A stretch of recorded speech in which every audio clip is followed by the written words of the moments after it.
Bit of technical difficulties here today. Zoom is not playing along. Howdy. Welcome back to Dion Talk. Working for money is the worst way to make it. I can't believe it took me so long to figure that out. This is going to be a live stream that goes on for, and I keep forgetting to do this.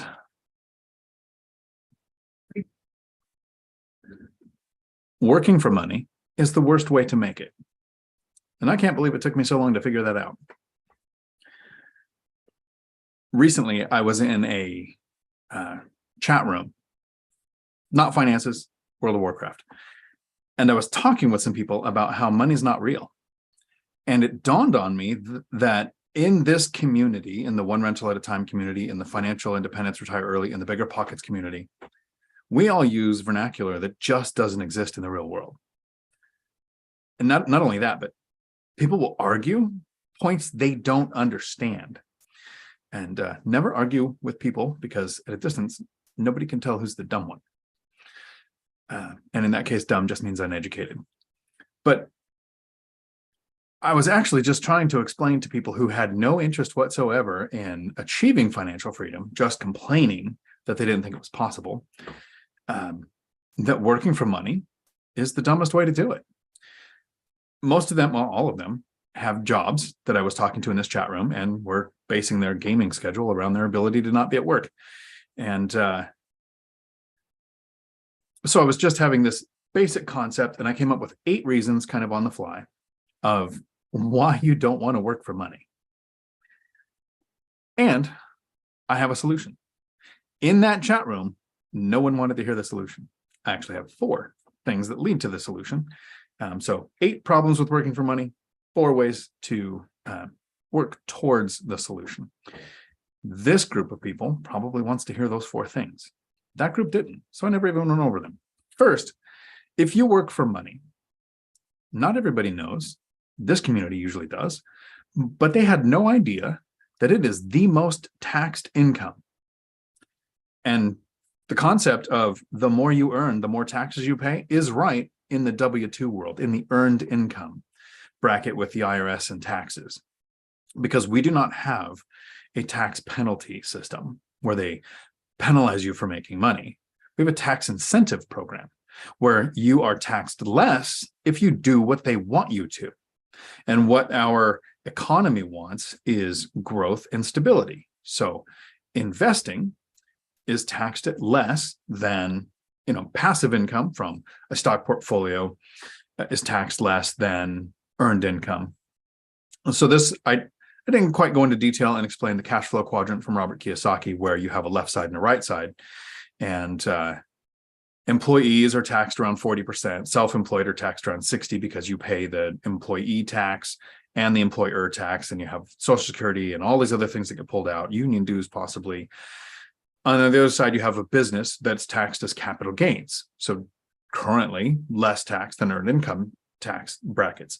And then investors are taxed after write-offs, depreciation, all of these things that can often, like me last year, 6 figures in profit, actual profit, $0 in taxes paid. I paid a lot of money in my taxes from my W-2 job, and my tenants paid a lot of property taxes, but I didn't pay any rental income tax on my investments. So just explaining that the way people are making money by working for it is a bad thing. I'm just checking to make sure the sound is working. Was mind-breaking, and recommending the Rich Dad Poor Dad book, of course, and Cash Flow Quadrant, the 2 of the probably 16 to 20 books that he has out that I recommend. The second thing I talked about is, we're trying to play a game here, and you guys keep leaving to go to work. Your most limited resource is the time that you keep using to go to work, which messes up the gaming cycle. So you can only work 24 hours in a day, right? In one day, you can only work 24 hours. Most people don't work 24 hours straight. There are some companies, oil rigs, fire first responders, well, you'll work a 24-hour shift in the field when you're in the military, like you're literally working a 24-hour shift. But generally, you're going to sleep, you're going to commute, you're going to get ready, you're going to work an 8 to 10 hour day, the average work week being 40 to 60 hours, somewhere in there for most people. You can only work so many hours. I remember thinking, before understanding money, that I was paid for time. I literally associated money with time. And I would think, I'm making at the time, I don't know, it was loss prevention. I made a lot of money, but I was only making $12 an hour, but you got $250 every time you made an apprehension out of the restitution money.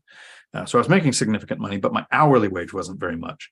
And I remember thinking, if I could just make $30 an hour, I could work 1/3 the time. The more money I made, the less time I'd have to work. Never thinking at that time that there was another way.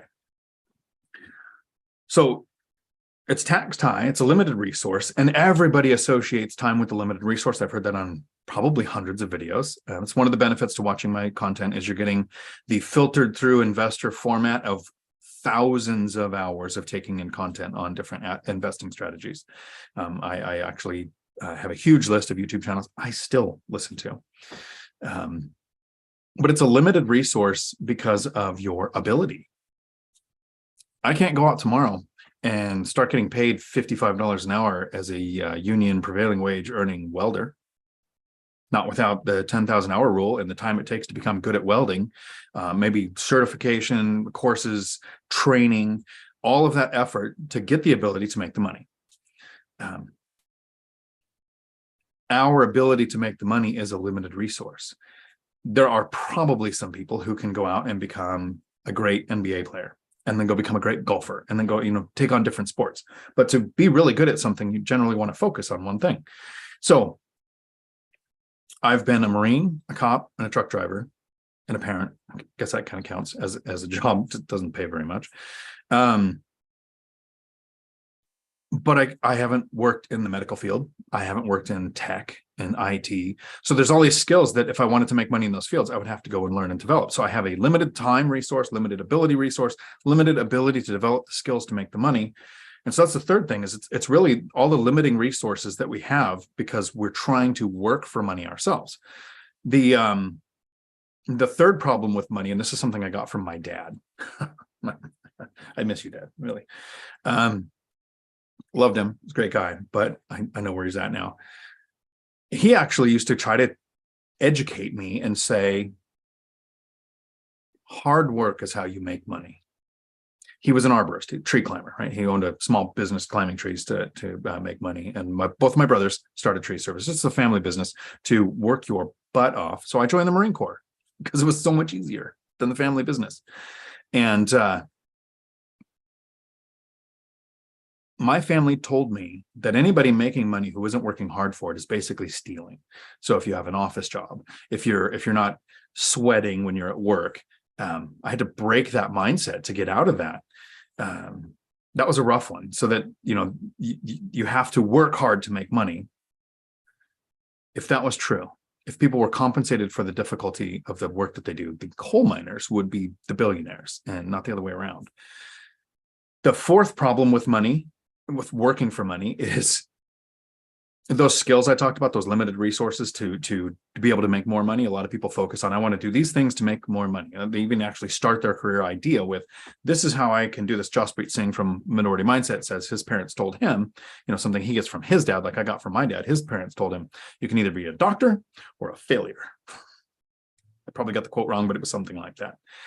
And so imagine going to 4 to 8 years of schooling, racking up the worst kind of debt, student loans, unforgivable, can't be bankruptcy, adjustable rate mortgage. The one thing that would stop me from investing in real estate is I don't want an adjustable rate mortgage on an asset. I wouldn't want it on an education either.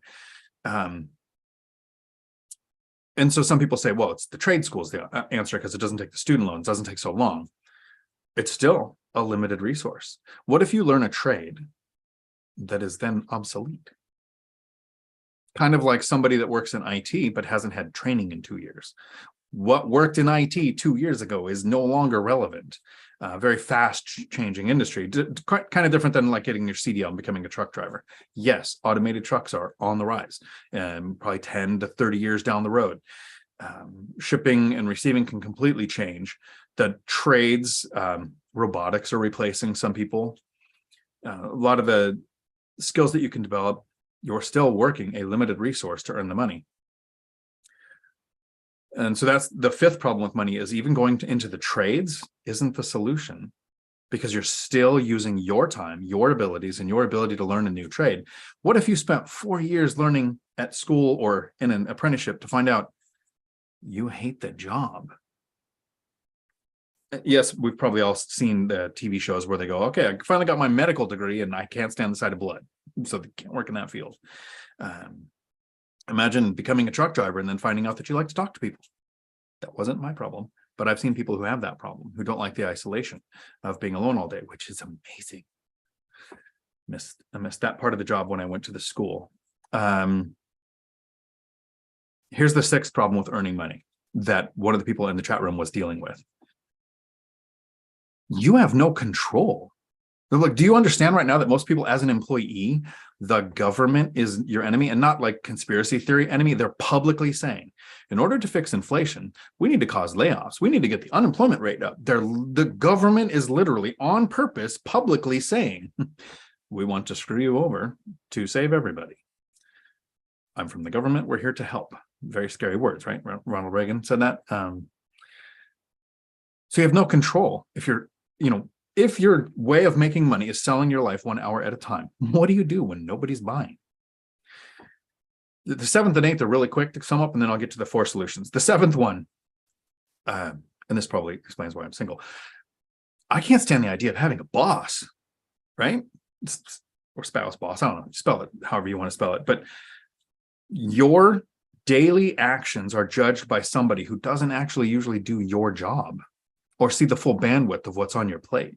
But they're going to judge you based on your KPIs. And how did you perform? Not how much effort did you put in most cases. It's possible to have a great boss. Have I ever had a great boss? In the military, crap rises to the top, so no. No, I don't know. Maybe you're lucky and you have a great boss. And the eighth one that I probably didn't realize I hated so much until I retired early is working for money almost always involves an alarm clock. Someone else's system or schedule is telling you these are the days you work, and this is the time that you have to work. And if you're in control of your time and your money without having to work for money, because it's the worst way to make money, it's hard to explain how great life is when you wake up because your body is ready to, and not because there's some sound in the room saying your pre-programmed time to go to work is now. So whatever you did in the last 8 hours doesn't matter. It's time to go to work. So those are the 8 problems with working for money. Here's the solutions. The first one is so simple that every time you say it, their brains turn off. Because when I said this to some people, I didn't say it in the chat room because I realized I was in a combative place. I've said this to people in the past, though, and they just say, well, of course you can do that. It's really easy. You're rich. I got rich by doing this. The first solution to not having to work for money, because it's the dumbest way to make money, is to put your money to work, which means you're probably going to work for money for a period of time. The mantra on my channel, my content, what I'm trying to teach people is the average individual can reach financial freedom in 10 years or less and make work completely optional, even if you're not starting from the best position. I actually believe that, and I really think almost anyone can do it. There are some exceptions. So that's what makes a rule, right? There has to be an exception. The second one, the solution, is really understanding. Actually take the time, read the book, listen to the podcast, the audiobook for the cash flow quadrant. Understand the difference between employee, self-employed, the person who owns a job because they own their own small company, a business, or an investor, and figure out how to move into that investor quadrant.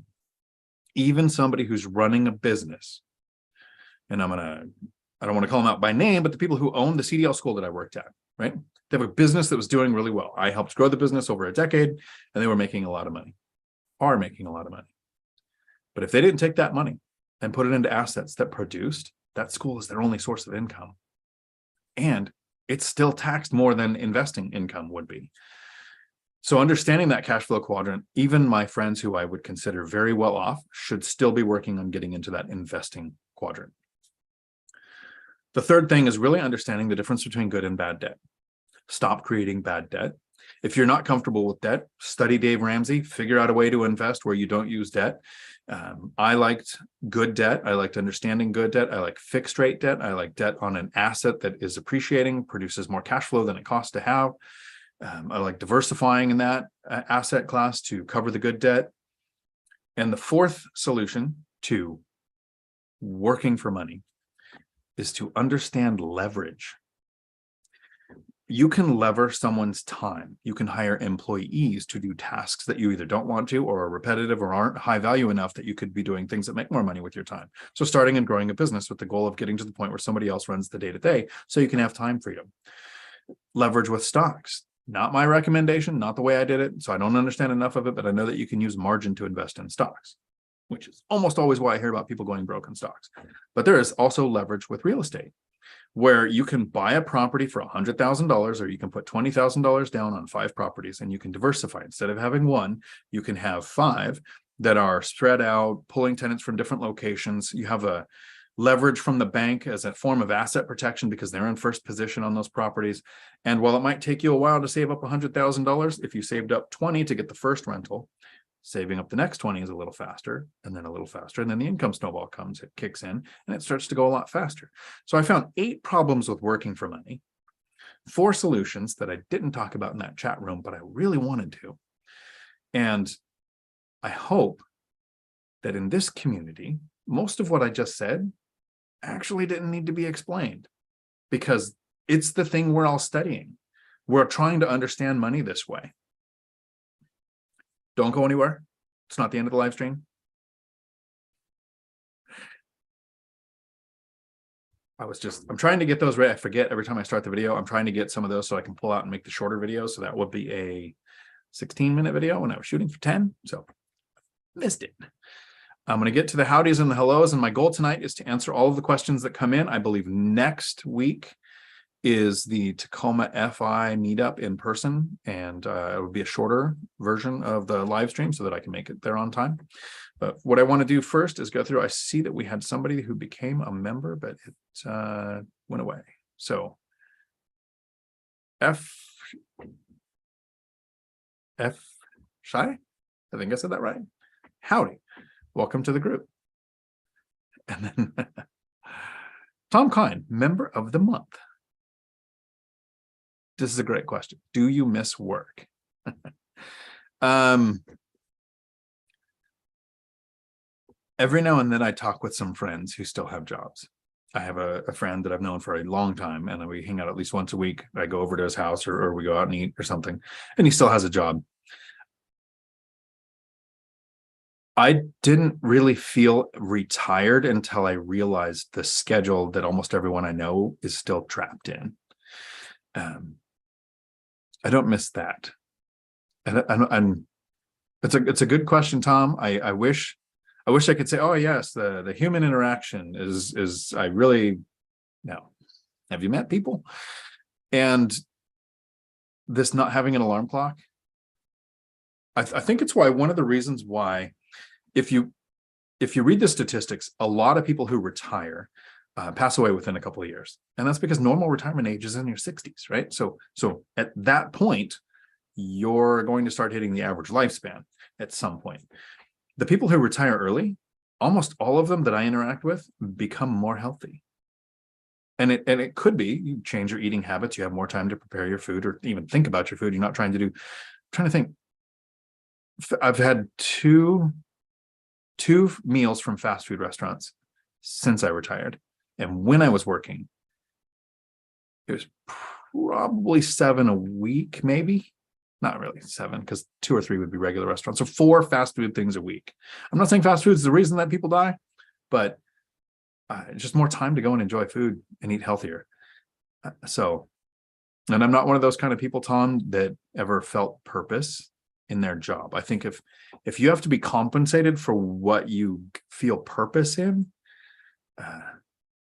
that's a weird one for me. That just doesn't sit right. So thank you for that. Member of the month. Nice. I like that. I didn't know that was a thing. So that's cool. Dividend Dave, howdy. How is your duplex going? And then, so before I get to the howdies and the hellos, I'm going to go through and get to the questions and giving you guys plenty of time, 16-minute intro to get questions into the comments. Tonight, I'm going to be giving you a choice. I'm either going to be giving away a free audiobook or an audiobook that I buy and send to your account, or an hour consultation. Consultation is too strong a word. An hour Zoom call with me. To where you can explain your situation, and I would tell you what I would do, which is not financial advice because I don't know your whole situation. I don't know your market. I don't know your goals. But in that hour, I could tell you based on the information that you give me, here's what I would do. You have your choice. If you want the hour, I'll tell you in a little bit at the end of the video how to get that or get the audiobook. And I would prefer that it was 15 conversations with real estate millionaires. I haven't finished one rental at a time yet. If not, so first tier would be that book, second tier would be some financial book, and third tier is any audiobook that you want. Oh, Jared, howdy, here for the free book. So I know which one you'd choose. Howdy, buddies. Tips to get faster responses from Section 8 office as a landlord. Be very transparent. And it worked in one of my counties and not the other one. So I still don't do Section 8 and that have the housing voucher in Pierce County, Washington. Not that I want to name anybody specifically, but they suck. I said, look, I'll make more money and I have a line of people waiting to rent this property. I'm only trying to use your program because I want to help people. And I want to diversify my portfolio, being completely transparent. So I don't need the voucher program. And I know they need units. So to get a faster response with any state agency, no matter what it is, Department of Licensing, Fish and Game, Housing Authority, doesn't matter. Only communicate via email. Phone calls and voice messages can be deleted or ignored, but an email, it goes up the chain and is seen by the person you're communicating with and their manager. So always communicate via email. And to do a faster inspection, if they're coming to, if they look at your rental and you're trying to get it set up as a Section 8 rental, and they tell you, here's the 2 or 3 things or 10 things that you need to fix, ask the inspector, if instead of setting up another inspection date, can you resolve the issues, take a video of it and send it to them? Most of the time, that's fine. There could be something that they have to actually come and re-inspect. So I've heard of that once or twice, but the times that I was getting units approved, they would take an email and that saves you that next week or 2 weeks delay till the next meeting comes. And actually just whenever you can send the email, it gets the approval. Lauren, howdy. Hopefully you are either off work or have a very boring night in the ER. Eldon, howdy from Fresno. Nice. Delaire, howdy from Puyallup. Matt, howdy. Han Solo, howdy. I am almost marvelous. Financial fighter, aloha from Hawaii. Dividend Dave's here. Let me see. All-nighter hider is here. We can start now. Howdy, Tom. To and fro global. Howdy. What's up? Peter Navarro, howdy. The Riley Oak. We're doing it live. Yes, we are. Michelle, howdy. Thank you for doing the members only live stream on Friday where we did a binder research for your area and talked about how we would put it together and ironically how simple that can actually be. So I appreciate you taking your time to do that. All-nighter hider, not enough hours in the day. There aren't, especially if that's how you're getting paid. Tony Carr, howdy. Tiffany, howdy. Moy, howdy. Aneurysm, the name almost gave me one. Howdy, great to be here. Me too. All-nighter hider, it's currency, not money, to talk semantics. Very true.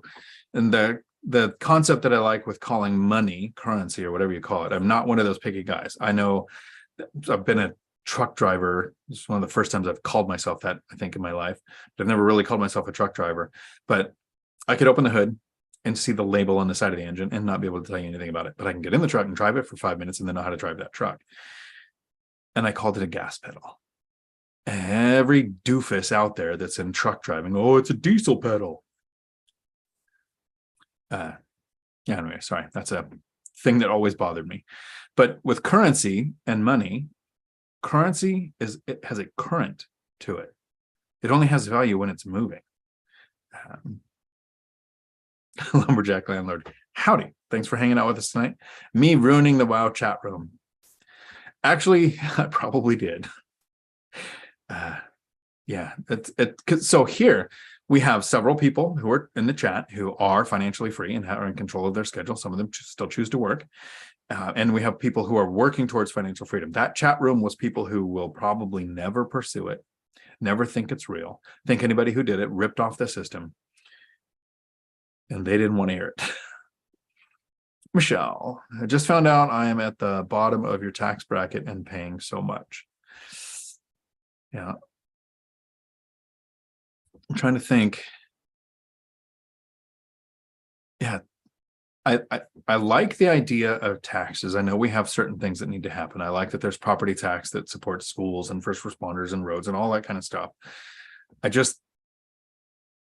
It's very confusing that somebody goes to work, works 8 to 10 hours a day, hard to earn money, and then it's going to be taxed based on their compensation. So the more money you make in a year, the higher your bracket can be, the more percentage they can take. But you can buy real estate and get your systems in place. I mean, it takes years. It takes a lot of boring years in the beginning. But once it's set up, I'm trying to think, have I done any work this week?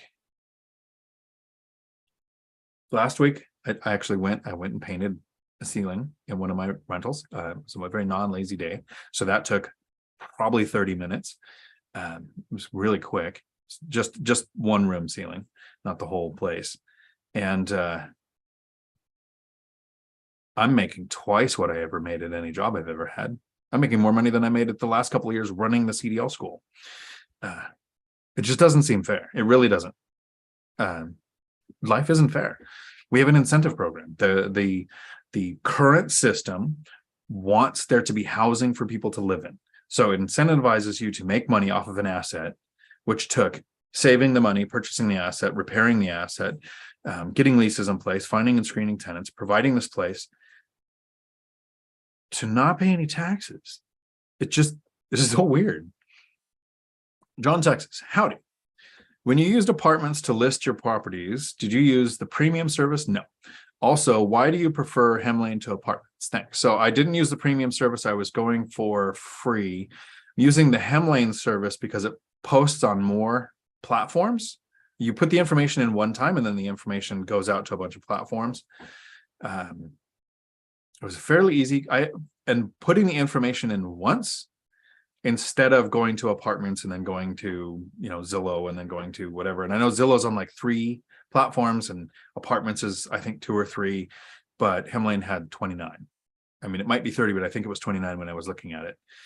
And the reason I want to use Hemlane is because I'm on the lowest tier. I'll be completely transparent. There are 3 tiers. I'm not on the highest tier right now. I might someday, but not today, because I wanted to list the properties and have the option to collect rents on there as I place new tenants. I'm not going to take old tenants who are used to their tech and their way of paying and change anything for them, because I'm trying to help limit tenant turnover. I don't want to create difficulties. But as I put in new tenants in places or acquire my next rental and have new tenants, then I'm going to collect rents through Hemlane. But if I step up to the second tier, I can do, and I might be getting the tiers wrong. I might be able to do this now on the lowest tier, but I'm not sure. My handyman and I can use the portal to have tenants say this is the thing that needs to be fixed, and then the handyman or woman can say that they're going to take care of it, and then I'll just get notification. Or I could step up to where if I'm in another country, I could have a leasing agent go out and sign leases. And I didn't see the option for handyman or leasing stuff with apartments, but I did see it with Hemlane. So I can step up, for the time period that I would need it and use it. And there was another thing with Hemlane where they have like an Angie's List kind of contractor option where you say the job you need in the area, and then they could, I haven't used it yet, find you a contractor to use. So that's the difference between the two. And I think there was 2 parts to the question.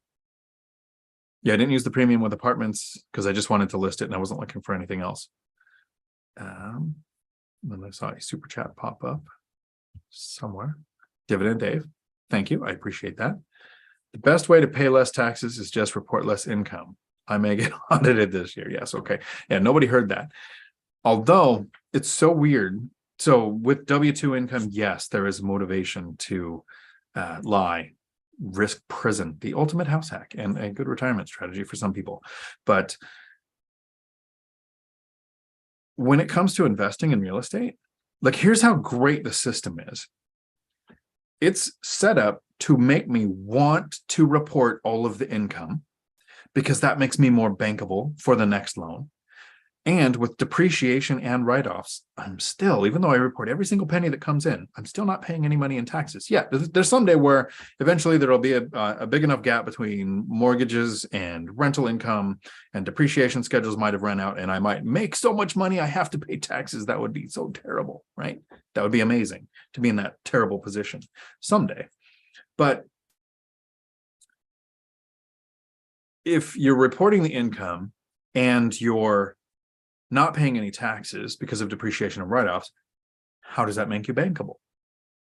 Like, so here's the numbers from 2021, $128,000 in profit, right? But I carried forward $8,900 in loss. So the profit that I make in 2022, I will be able to add $8,900 against it from last year, but I can still get another loan because lenders take out depreciation when they look at your tax schedule, when your tax returns. So yes, your write-offs can impact your ability to be bankable, but the depreciation comes out. So if we took depreciation out, it looks like I made a lot of money. But if you put it in, it looks like I don't pay a lot of taxes. And I'm trying to bring as many of you with me, kicking and screaming, to be in a position to have those terrible problems. So yeah, don't risk prison. If you're gonna go to prison, make it for something interesting at least. Millennial Mike in the house. Howdy, CEO of Howdy. Mr. Steele, that's the hardest part of doing your taxes as an investor. Hardest part of doing your taxes as an investor. That is a great question because so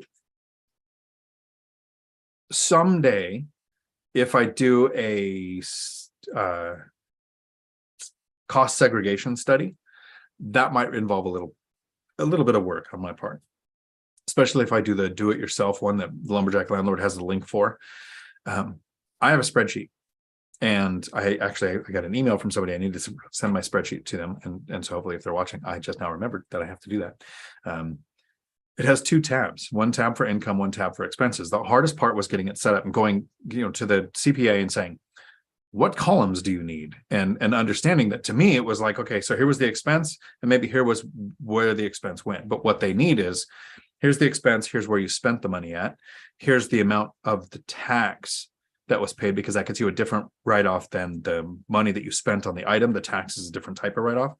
And then notes, because some items are depreciated on amortized, some are 5 years, some are 15. Especially if you do a cost segregation, you're going to learn that that's what they're doing, is they're taking your 5 and 15 year and doing it all at once, so you can get up to 25% of your depreciation in 1 year, and then only have 75% of your depreciation left over the rest of the cycle for that asset. That all probably came out wrong because of my memory, but that's what I know about cost segregation and why I haven't done one yet.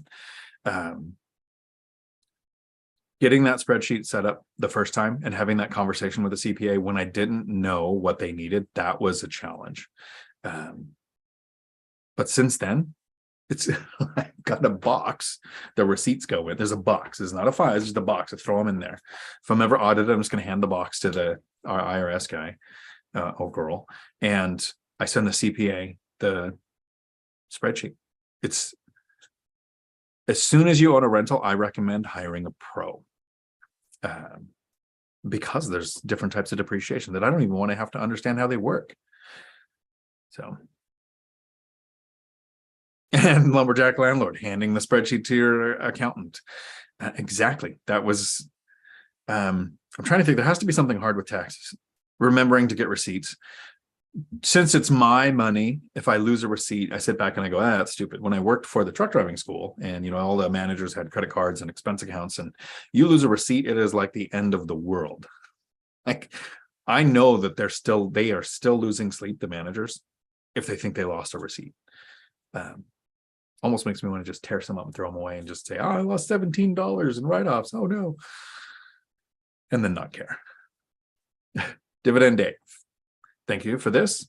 I'm trying to get to financial freedom, but I keep spending my FI money on super chats. P.S.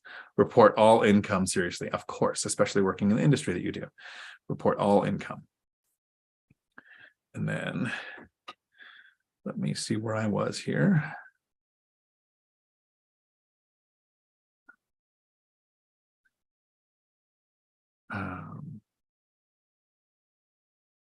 If you ever put a question in and I miss it because the chat moves, just put it in again.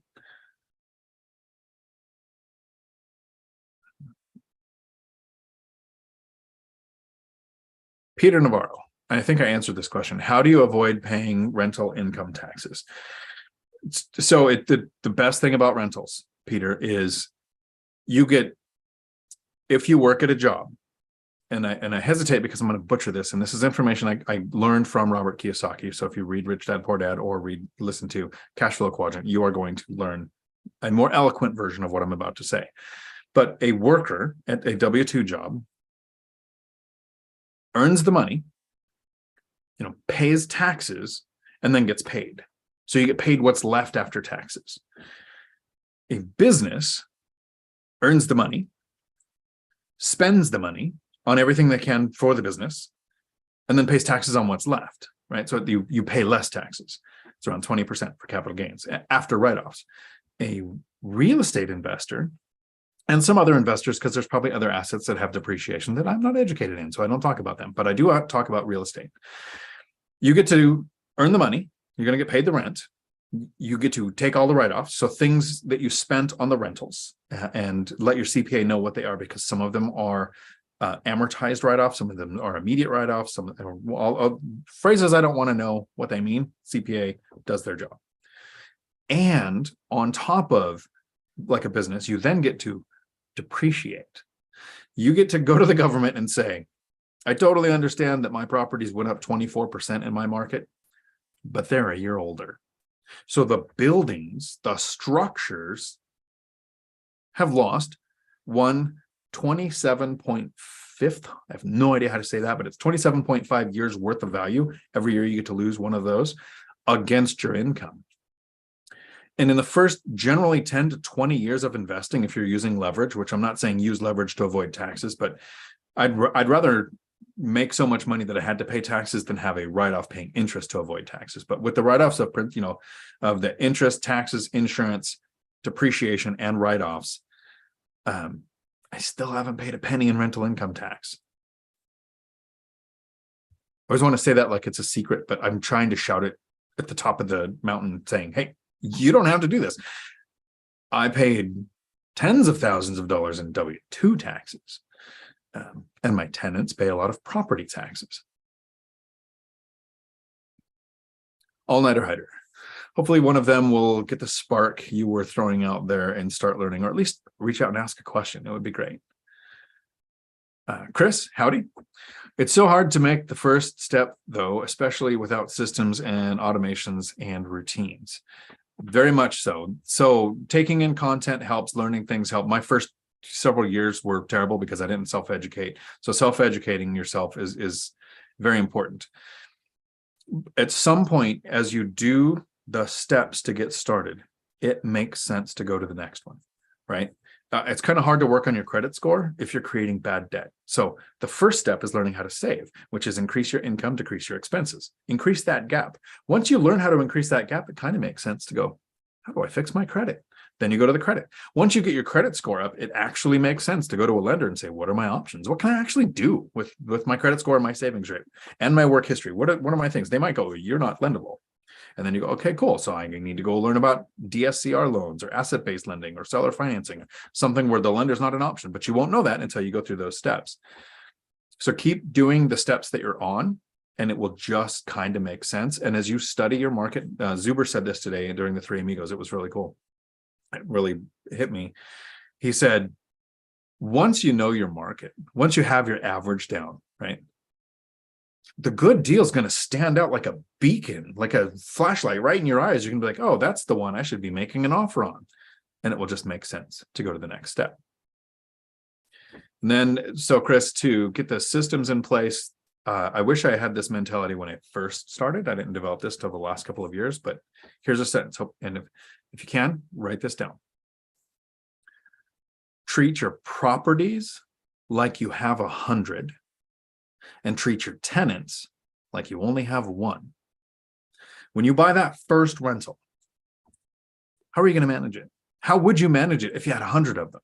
You don't want all of the calls to come to you, all of the emails to come to you. So you're going to say, develop a relationship with a handyman or a contractor and say, you have a threshold of X amount of dollars, $100 or $500, where if the tenant calls you, you can fix it and then bill me. Educate your tenants to that being the system. Educate your tenants on, here are the 3 words where you can call me. If these 3 words are used, this is when you're going to call me. If these 3 words aren't used, it's an email or a text. Put the systems in place on your properties like you have 100 when you buy your first one. And even when you have 100 properties, treat each tenant like they're the only one. Develop that relationship with them, keep tenant turnover low, use the binder strategy, keep rents high, while minimalizing expenses. And it just makes sense to go to the next step. So that was the sentence. Treat your properties like you have 100 and your tenants like you have 1. All-nighter hider. Time is money if you settle for that. Time is money. Yeah. It's so weird. So some things probably shouldn't be shared. So I'll blame it on the water. But I do know some other investors who have rentals.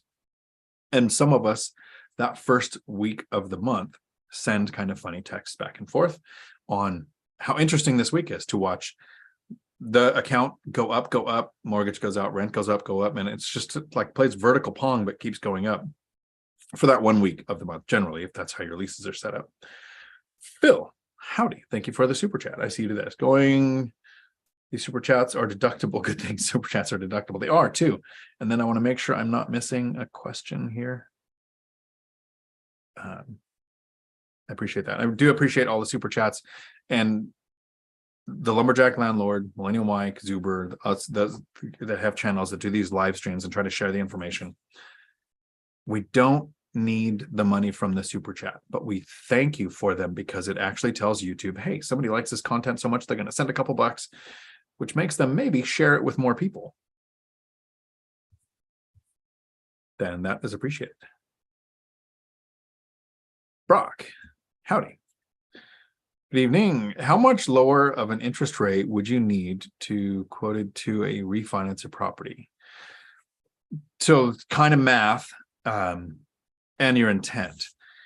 If you're going to sell or change your plan with the property in a few years, generally refinancing, I wouldn't look at it. It's like buying down the rate. I wouldn't look at it doing it that way. Make sure the return is worth the expense, because there is an expense to refinancing. Usually, sometimes you get options with lenders where they could say, we'll do a rate and term at no expense in the future, depending on your loan structure. When I was doing it, I've had several investors say, look, if you're holding it for the length of the loan and your interest rate on the new refinance would be a point, so, a full percentage point lower than where you're at, you should refinance. I didn't do that. I had a few at 6% refinance to 3%. So it was a 3-point drop. Like, that was great. And I had a 4.8. It's my highest mortgage. I still have it. I didn't refinance from 4.8 to 3. I would have to 2.8. Like, I would have done a 2-point. And it was just a mental thing that I had calculated. This is a question you would want to ask yourself. Are you like me?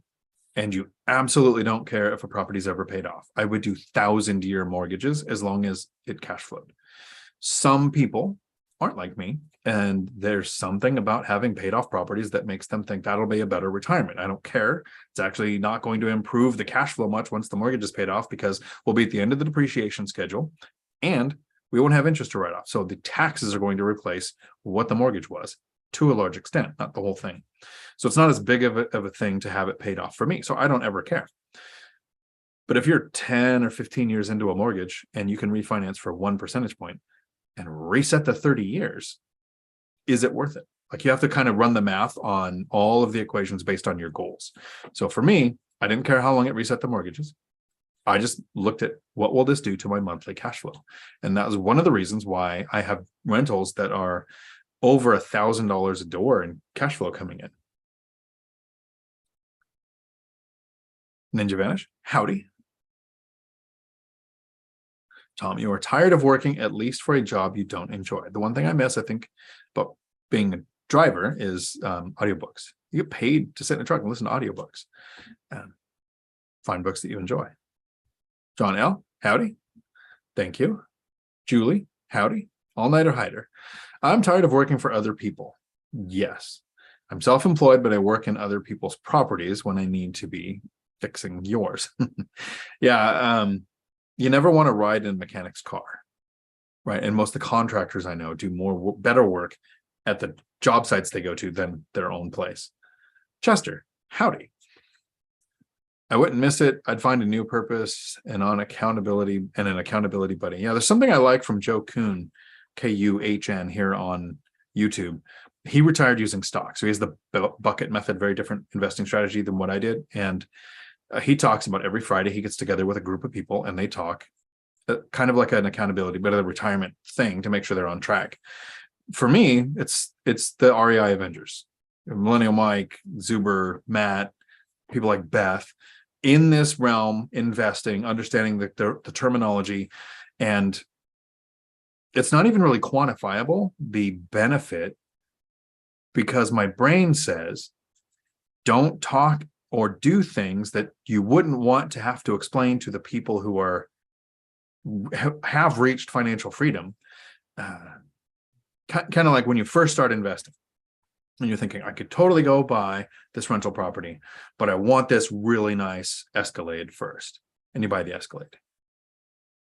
If you're around people like Matt, the lumberjack landlord, and Zuber and Mike, and you say, I was going to buy a rental and I'm just starting out, but instead of that, I bought the Escalade for now. And in a couple of years, I'll probably buy a rental. Imagine how that conversation would go, right?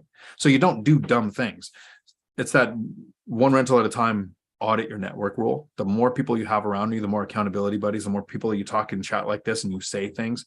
I forget the statistic, but it's like, if you write down a goal, there's a higher percentage chance you're going to do it. If you tell somebody the goal, there's actually even a higher percentage that you're going to do it. I should Google that and know those numbers. Ring Seeker, howdy. If I buy a property in December, is the depreciation prorated for the month and the year you owned the property, or is it just costs divided by 27 for that tax year? That is a great question to hit your CPA with, because there's a couple elements going on there.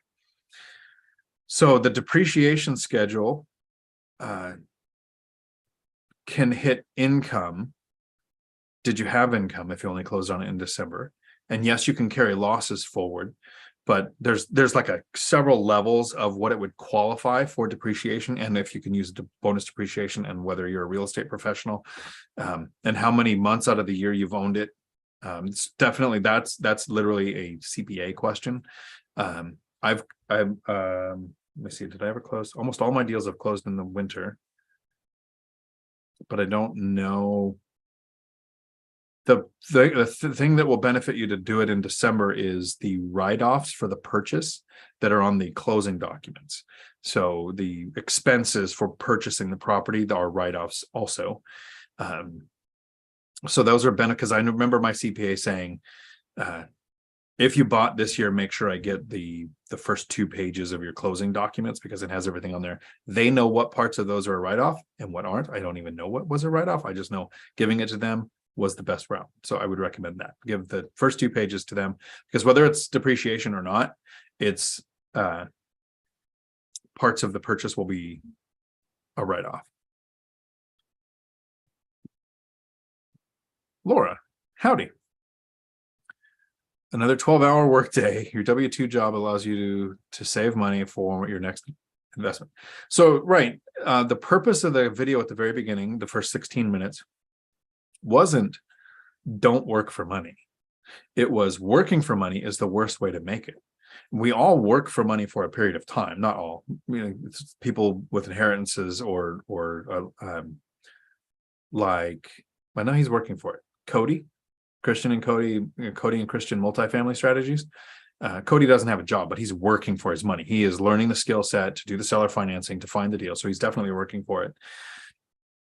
But most people work for a period of time to reach financial freedom so that you don't have to work. You can still work, kind of like Matt, still working, doesn't have to. Laura, worked in technical high school. Cash flow, Johnny Ramirez. Howdy. The movie Office Space comes to mind. Yes, it does. All night I had a ring seeker.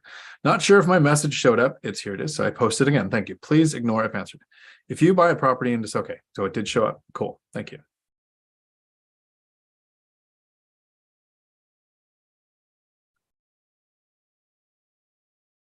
Michael Anthony. Not sure I follow. Matt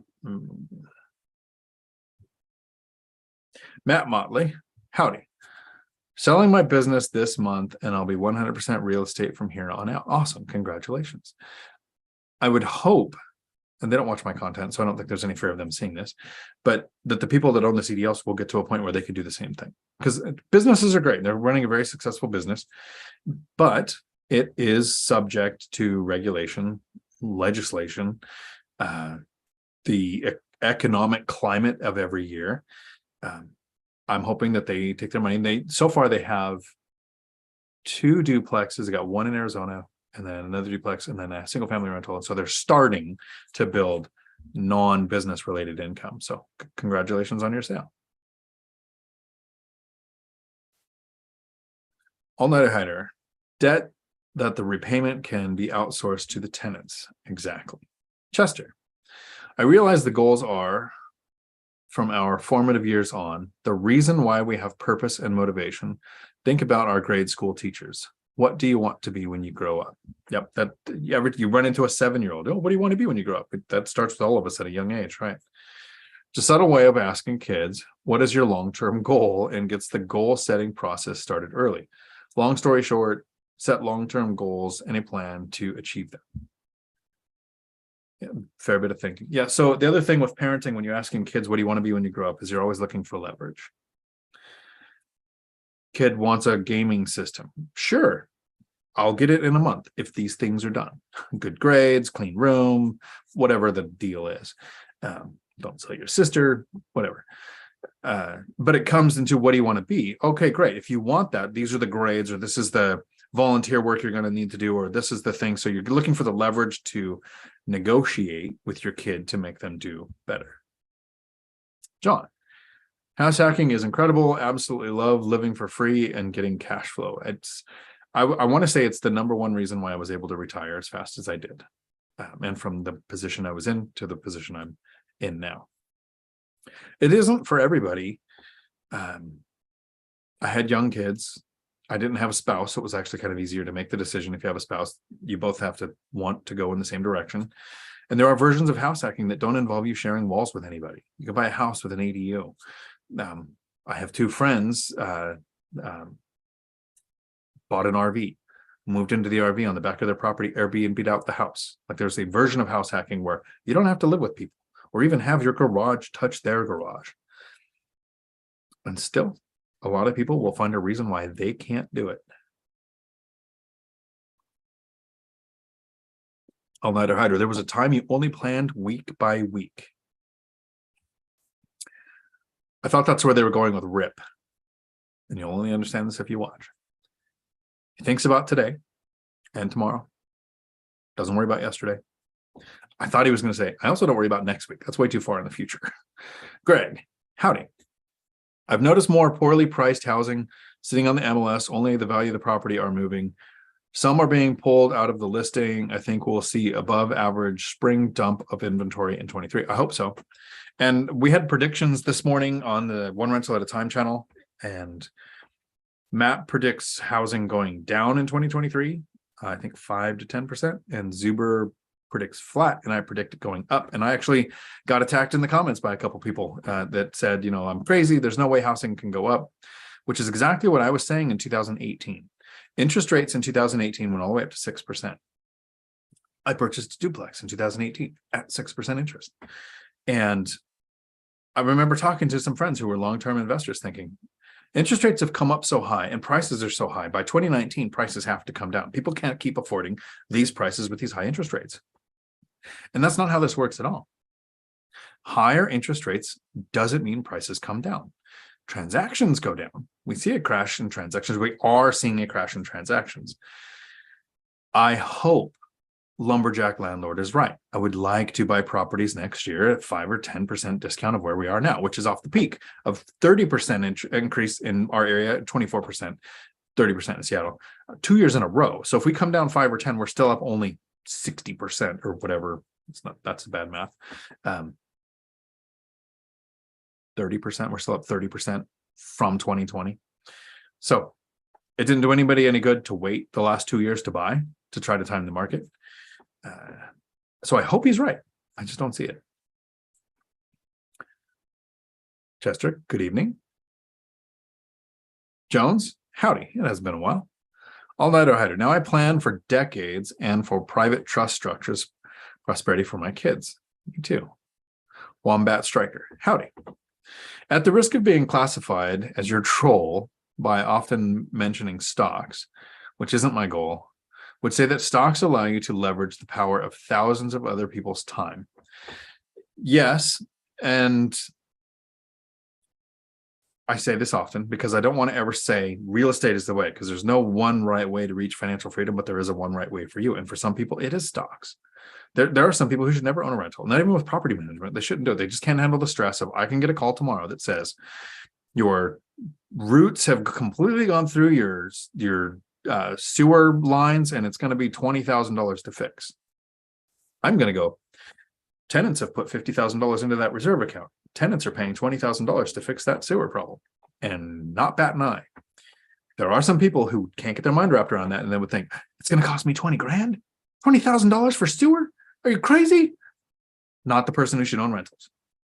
It feels like we're paying for it the first couple of years because you haven't built up the reserves. You don't have the amount of gross rents that could be set aside to fill those reserves up when you have an expense. But after you've invested for a few years and you have that reserve in place and enough cash flow from your rentals that would fill that back up, I look forward to expenses.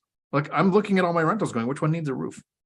I like the idea of a new roof protecting an asset for the next few decades that the tenants are paying for across the board.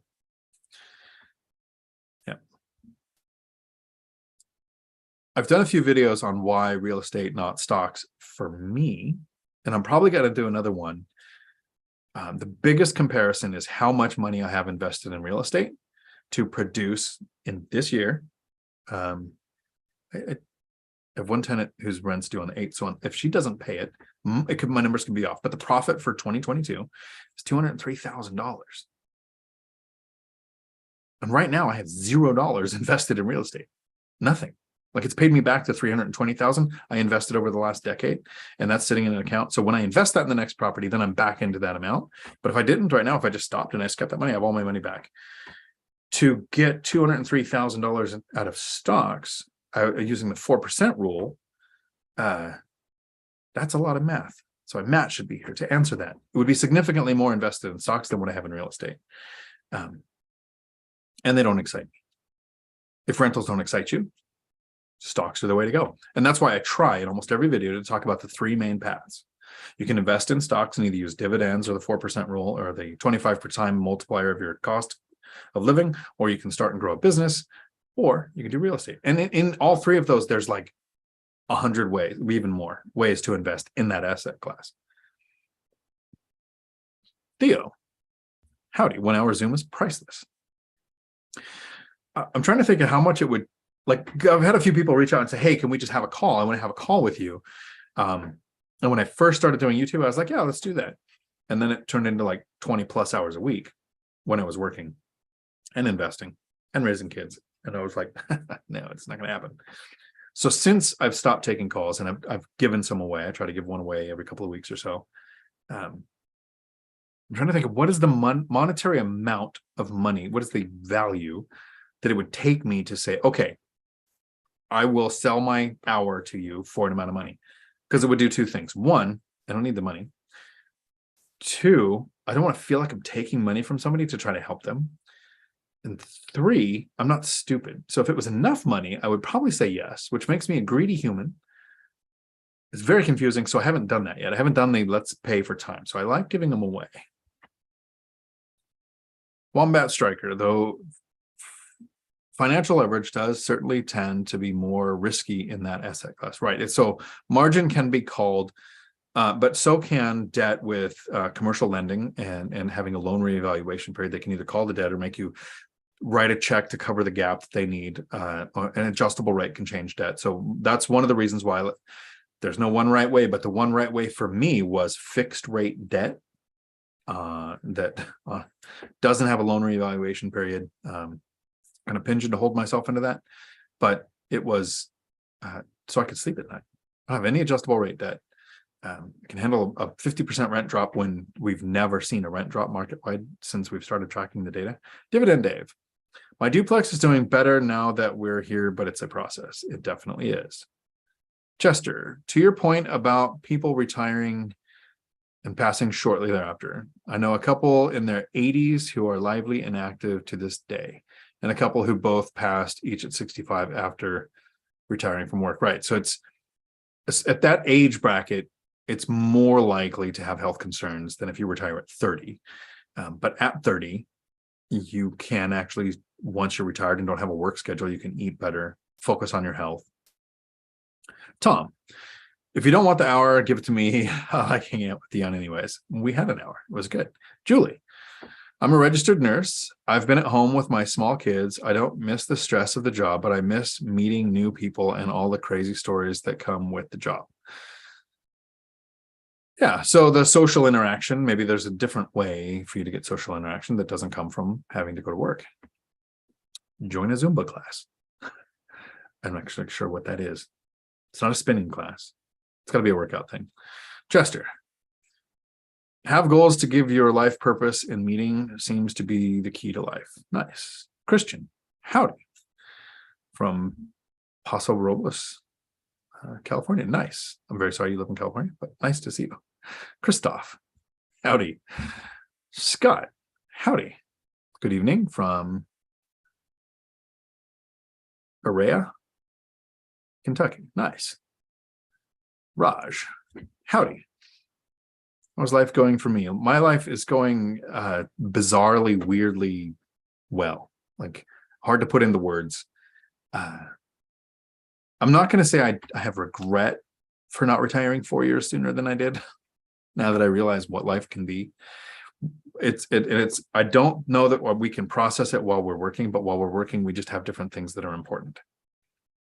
Your schedule, your title, your opinion of your peers of you, like all these things that just don't matter once they don't matter.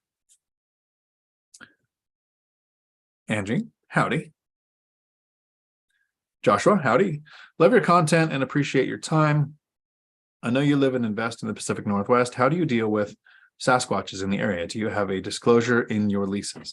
I do talk often, having worked in law enforcement in Washington, that there's actually a law on the books in RCW. It's illegal to shoot Sasquatch. So good thing to know if you come up here and visit.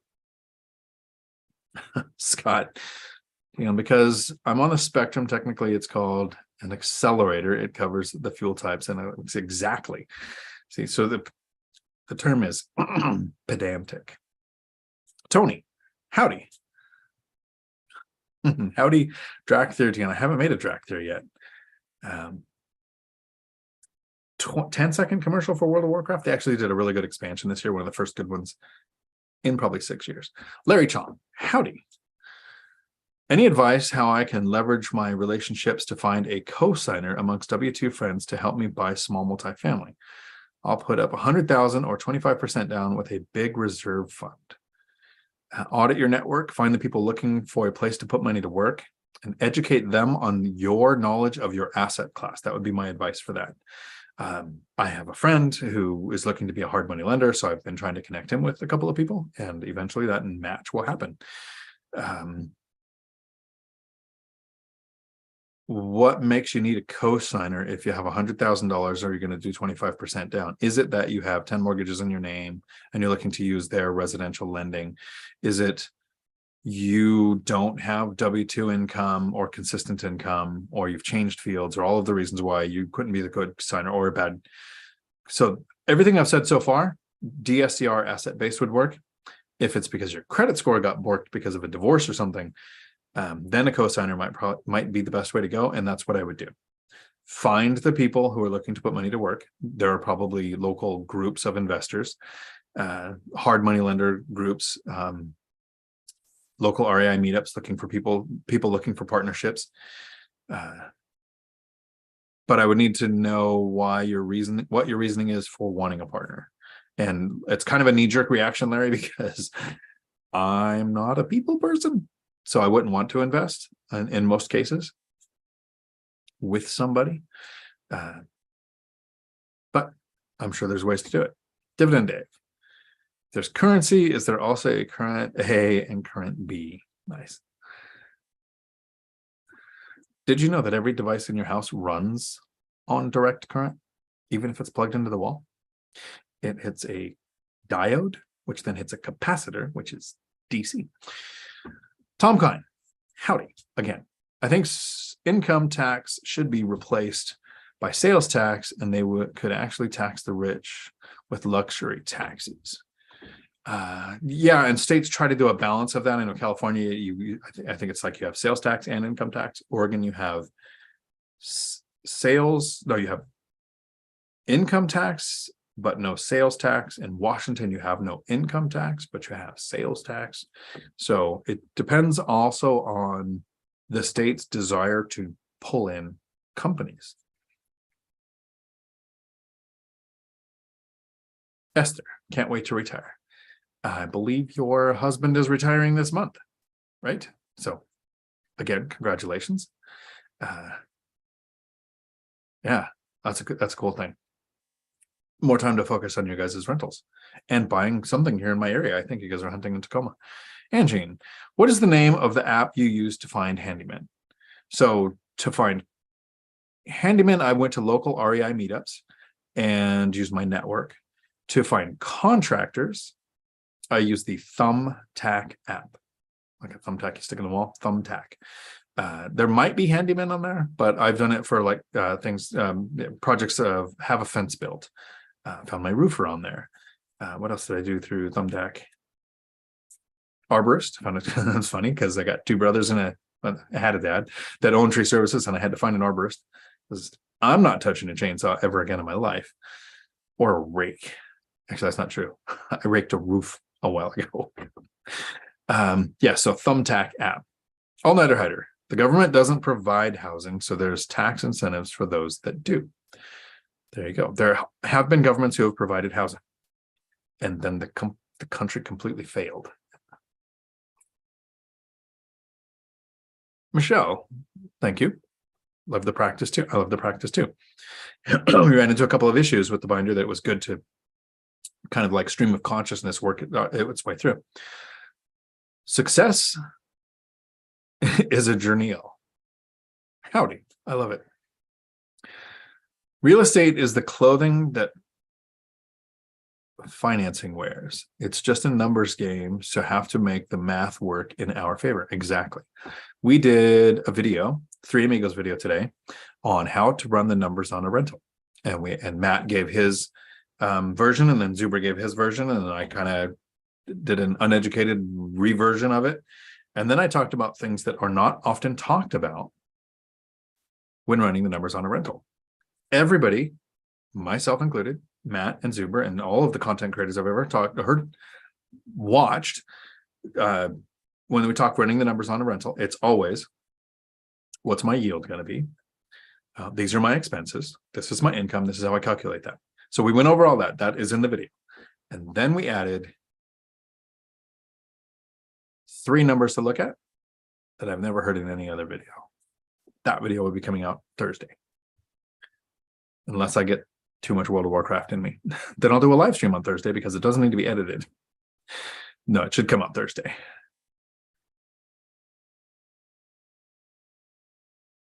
I missed the dividend, Dave. Oh, there you go.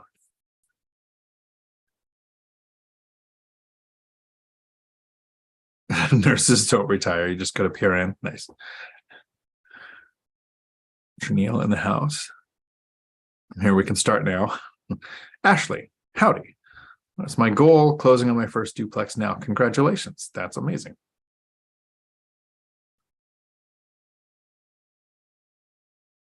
All-nighter hider. Those incentives encourage velocity of currency, which is the oil of the machine. Very true. It doesn't have value unless it's moving.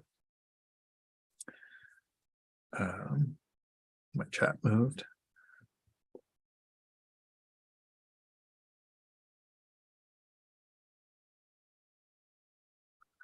Financial firefighter. Does Millennial Mike even work? How's he studying for the firefighter exam going? What was it? Why did God make cops? Because firefighters need heroes too. All-nighter hider.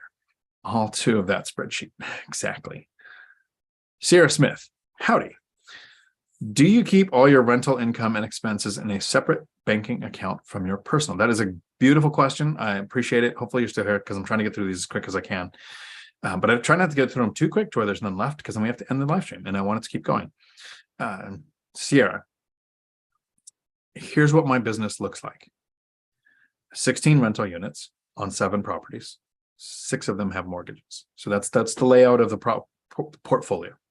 A single family, 4 duplexes, a triplex, and a fourplex. 16 units, 7 properties. I think I did all that right. Someone called me the other day because they needed one of the addresses of one of my rentals, and I had no clue at all what it was. And they found it somewhere else. I would have had to come back and open up my book because I just don't have that memorized. And there's only 7. 1 checking account, 1 saving account, 1 credit card. I pay the credit card off every day, and I just use it for cash back. I have an account for deposits.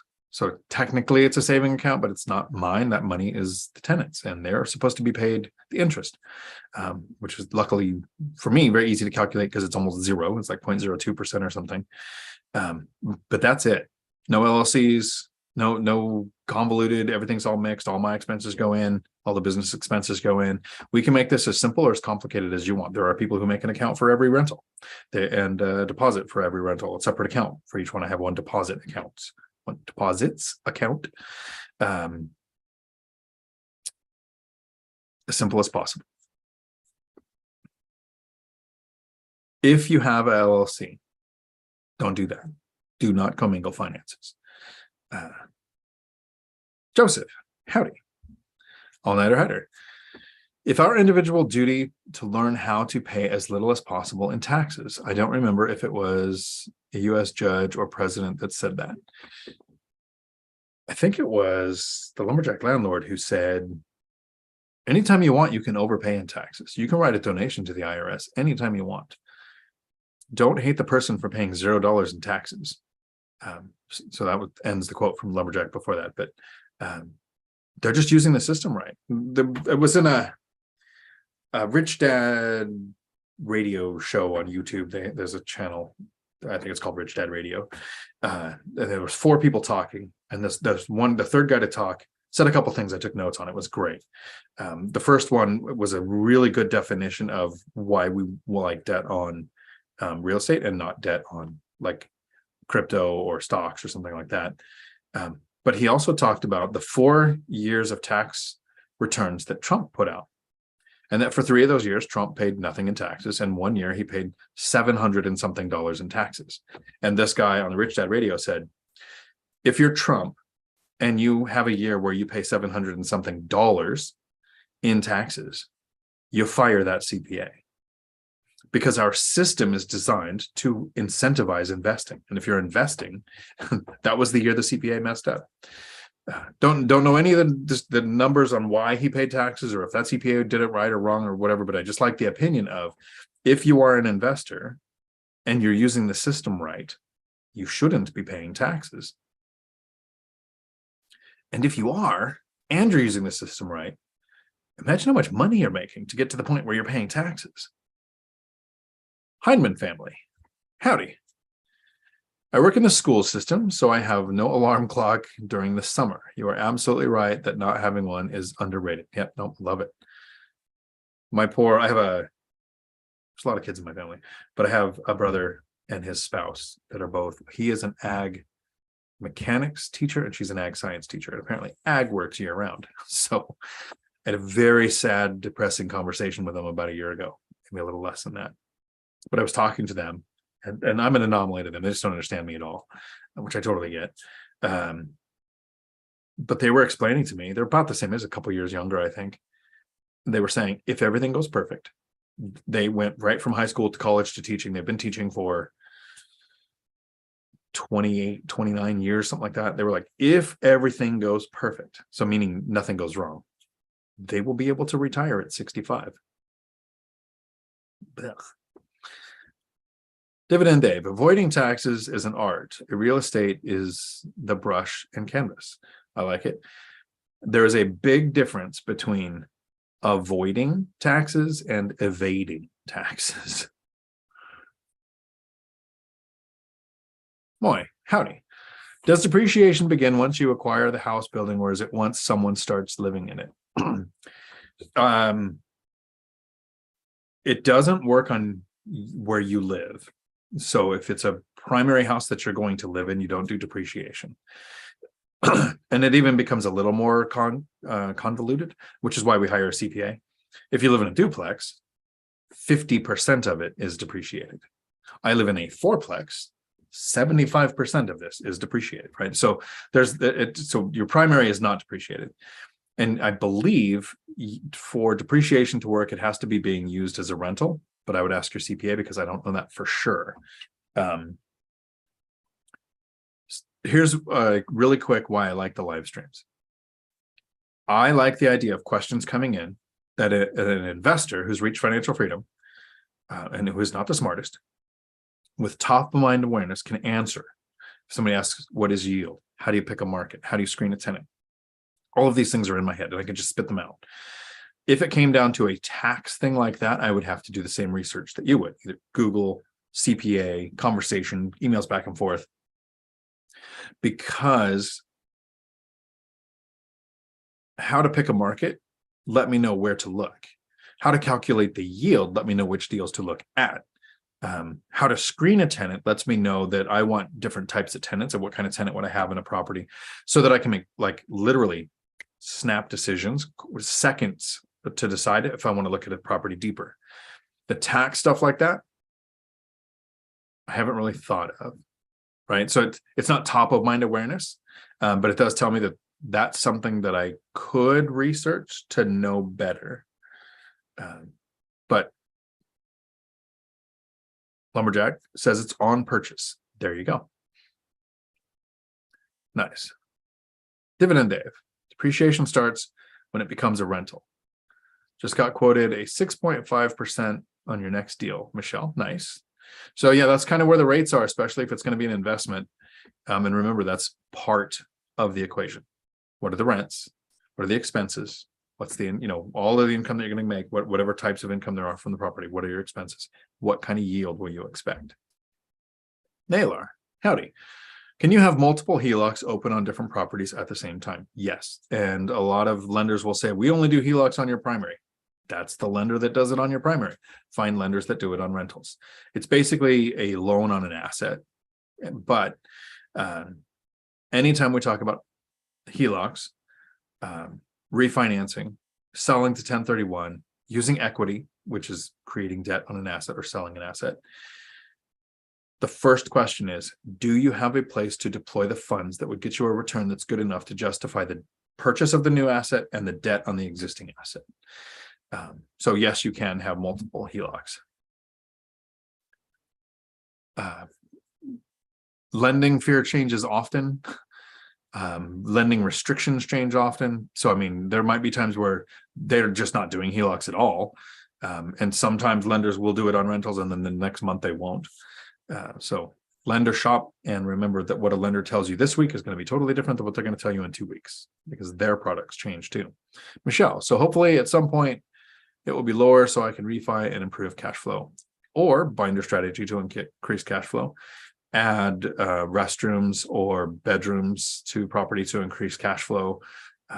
Lots of ways to do that in time, right? Most of my properties without any value add. So, well, all but one. So most of my properties, except for one, with no value add. First year were $400 to $500 cash flow per door. By third year, it was 800. And now almost all of them, I want to do them. No, it's not. Like 2 or 3 of them are like $900 a door, but most of them are over $1,000 a door right now. Time, own the rental.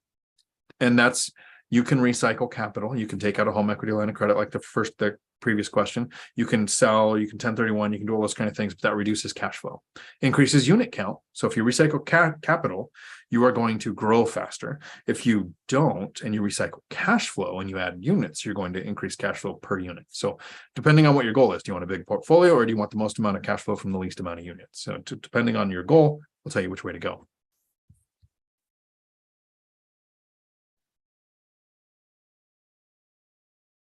Red Berserker, howdy. Ashley, Dion took your advice and spoke to an attorney today and asked him to review and add verbiage to my lease. That would help me with an eviction. Awesome. Great.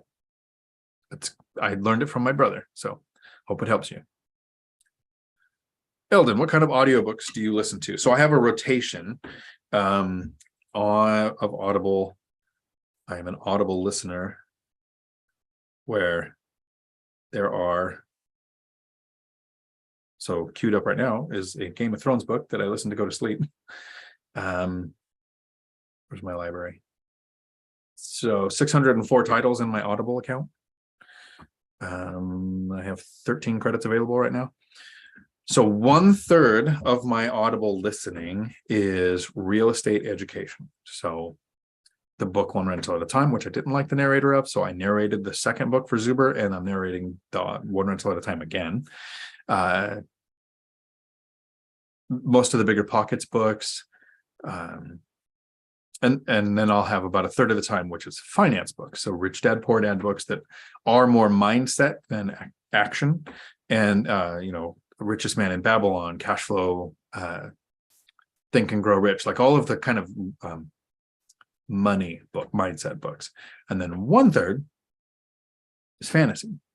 So space opera, Dungeons and Dragons, like anything that is stuff that we can't do. I like reading things that we just don't have the ability to do right now. So I rotate through. Just depends on what's going on. But audiobooks, I think no matter what you're reading, listening to, I used to be an avid reader. Like I would read all the time. I was in the military and you have a lot of downtime, and I would read like Stephen King books because they're long. They would take a lot of time, or Tom Clancy books. But raising kids, working jobs, becoming a truck driver, being tired when I wasn't at work, reading became not really an option. So the last 20 years plus, I've been Audible. Almost everything I've taken through Audible. So I figured if I retired, I might start to read again, but I don't. I'm always doing something while I'm listening to books. Lumberjack Landlord, not rented, only available for rent, so rentable. There you go. Jones, howdy. Just watched the 16-minute intro, skipped ahead to ask this question. Wish I'd gotten to it quicker. Sorry. I have excellent, if anybody wants a question gotten to quick, a super chat, even if it's just a little tiny one, it gets you right to the top because it's a different color on my screen. I have excellent credit and 85,000 available in credit at 26, but I'm currently paycheck to paycheck. Is there a way to leave my credit cards? Is there a way to leverage my credit cards? So Graham Stephan, I think, has talked about credit cards churning to get rewards. Robert Kiyosaki used credit cards to buy the first property, so it is possible. It is not something that I would do. If you're running paycheck to paycheck before you have investments, you're not going to buy an investment and then all of a sudden be really good at managing money. I would figure out how to not live paycheck to paycheck before I would do something risky like credit card debt. Because it just makes you look worse to lenders, as your debt to income ratio would look worse with the credit cards to be able to borrow on an asset. Doesn't mean seller financing wouldn't work. Doesn't mean DSCR asset based might not be an option. But one of the real true powers to investing is 30-year fixed rate debt, and then it's kind of tiered. So an investment property that's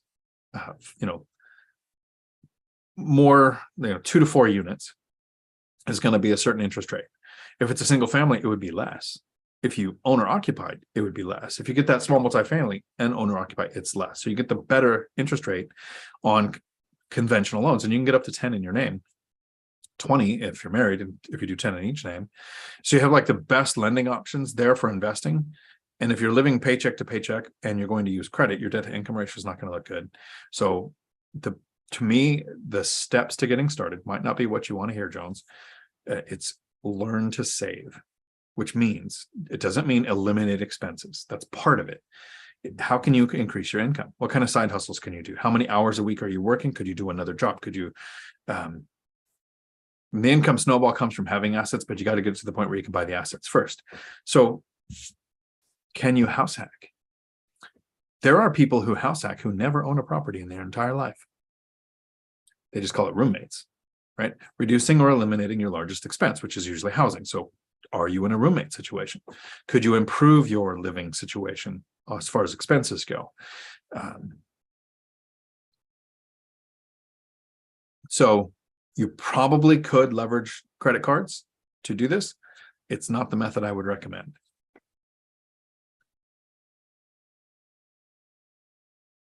I hope hardly. Howdy.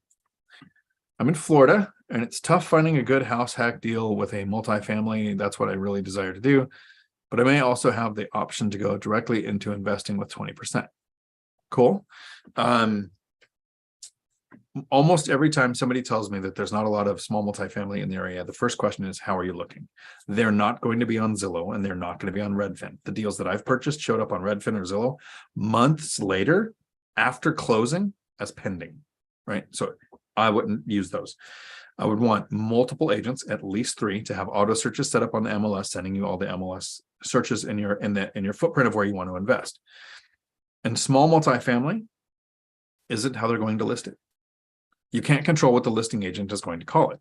So you want to basically look for all of the types of residential properties in an area, and you want to add to your small multifamily search houses with ADUs. Works like a duplex, right? You'll have 2 units, but they might call it a granny flat or a mother-in-law house or a built-out basement or something like that, where there's 2 ways to rent one property. And then have your search include all of those, and at least 3 agents. Even if you're an agent with access to the MLS, have 3 other agents with auto searches set up. Searching the MLS is nuanced, and you're not always going to see all the same deals. After 5 or 10 or 15 days, yes, all of the deals end up showing up in your searches. But those first few days, when a great deal might pop up, you won't see it unless you have several searches set up. So let me know how it goes. Jones. Literally no savings and no debts at the moment, but savings begins on Friday, building emergency fund, etc. Yeah. Learn to save, step 1. Step 2, work on your credit score, and then talk to a lender to find out what your options are. Once you get to that point, now after that, you start looking at what my market is going to be, what asset class I'm going to pick, whether it's going to be small multifamily, house with an ADU, single family, RV pad, whatever you're going to do. It's easier to decide that once you find out what your options are. And I think it's the advice that nobody wants to hear. When you're starting out, it feels slow. It feels like it takes forever. And we have to learn how to not live paycheck to paycheck, which is increasing income, decreasing expenses. Figure out what kind of side hustles you can do. Sometimes we climb the corporate ladder, and you get a promotion, or you get a cost of living raise, or whatever you can do to increase your value at the company you're at. Most people for the last couple of decades have found out that the people that switch companies every 2 or 3 years are actually making significantly more than the people who stayed at one company for longevity. So the problem that most of us have is our parents had parents who grew up in the time of pensions. So you were told, stay at a company for 20 to 30 years, get the reward, you'll eventually be compensated what you're worth, and you can get a pension. Well, they don't exist that much anymore. And even people who have pensions there, the municipality can file bankruptcy. Unions can have their money stolen. Like, all kinds of things can go wrong to have your pension be what you're relying on. But maybe changing companies is the answer. You could make more money just by working for someone else.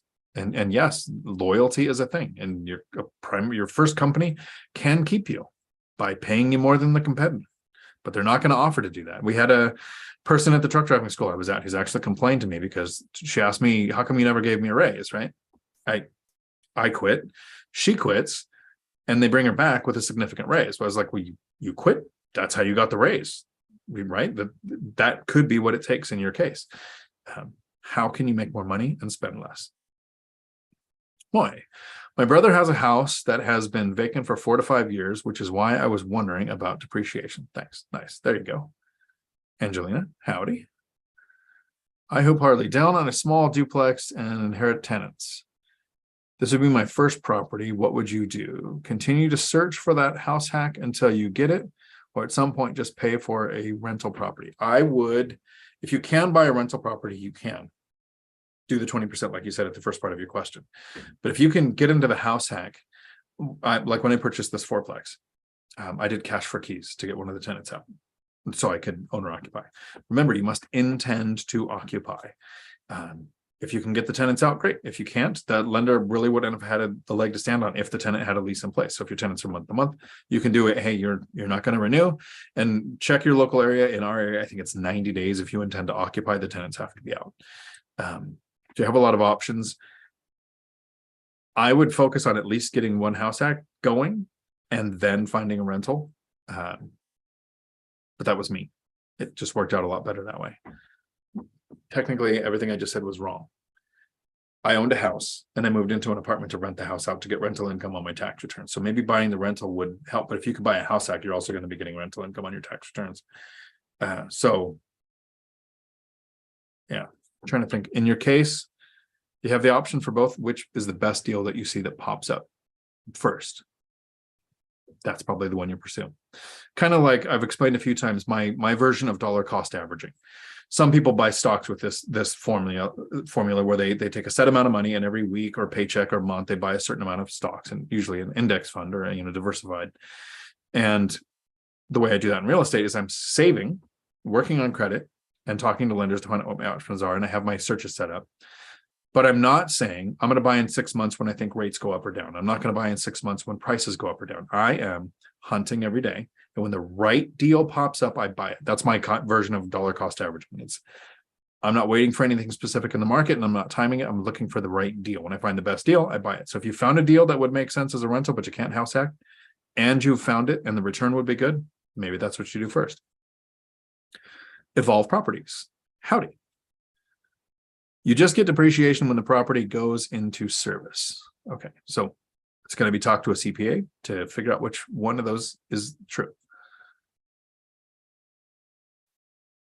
Yeah, that's okay. I got your question there, I hope.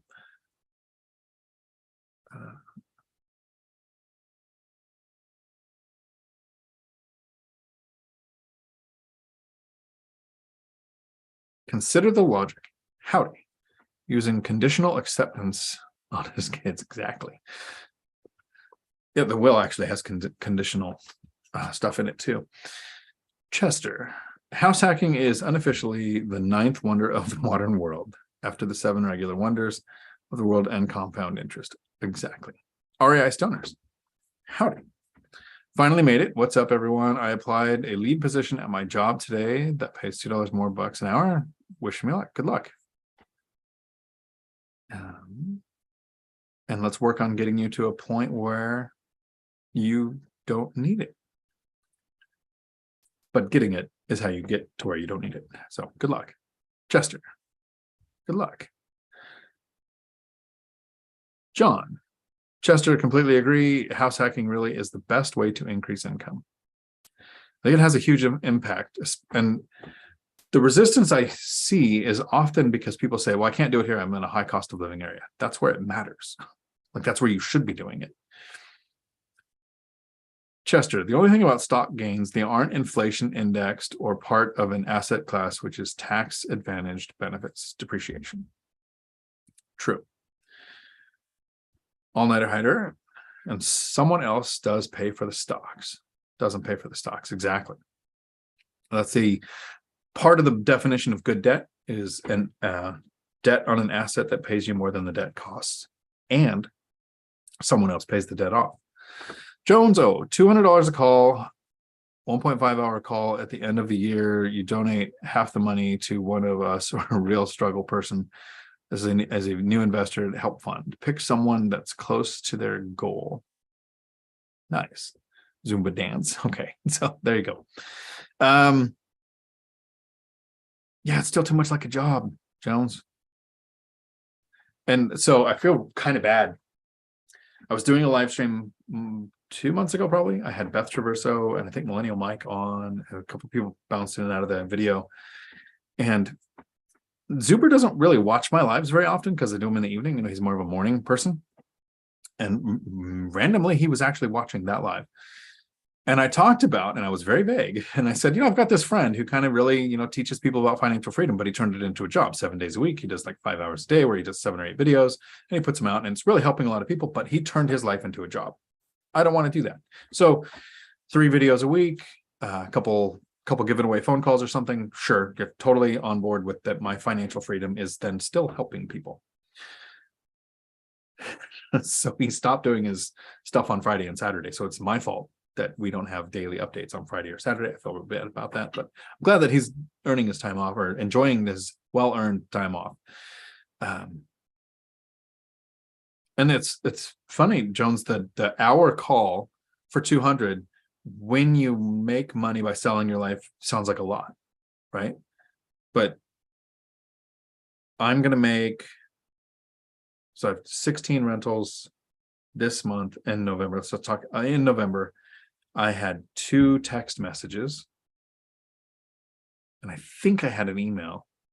Yeah, the water company sent me an email about changing pay. So I had 3 communications in total in November to make $17,000 in profit, or $200 for an hour, right? It's bizarre numbers I can't wrap my head around. So I just wouldn't do it because I need the money. Donating the money to somebody who needs it helps, but I think that getting them on the financial freedom ladder and teaching them this information is more important than, while there's been a lot of times in my life where $1,000 would have been life-changing, I wish somebody had taken the time to teach me what I know now. So hard to figure that one out. Give it to somebody whose goal is to acquire their first rental, and boom, we all watch them grow together. Yep. And then my chat moved, sorry.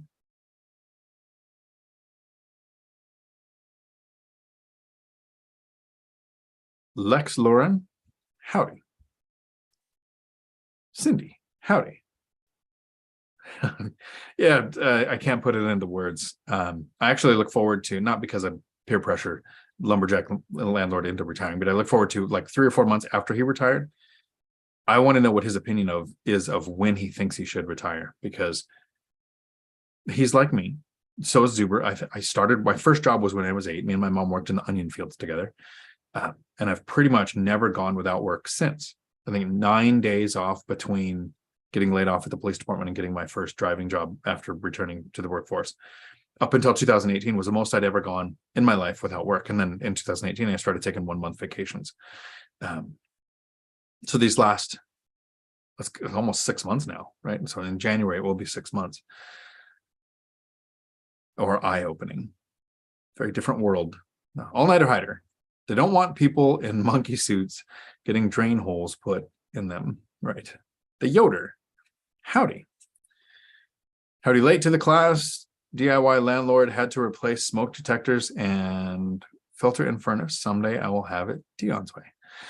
I debate sometimes, I could exchange the fire extinguisher. I could put new batteries in the thing. I could do this or whatever. Or someday when you get to this, Yoder, I really enjoy calling my handyman and saying, because normally when I call, it's like, hey, there's a dryer vent that needs rebuilt in this crawl space with like whatever wildlife is in there. And it's just a terrible, dirty job of whatever they're going to do. And they're happy. They go and they make the money. And they charge me whatever makes it worth their time. Totally happy to pay that. But every now and then I call and I say, hey, I need you to go to this rental and do this really simple repair.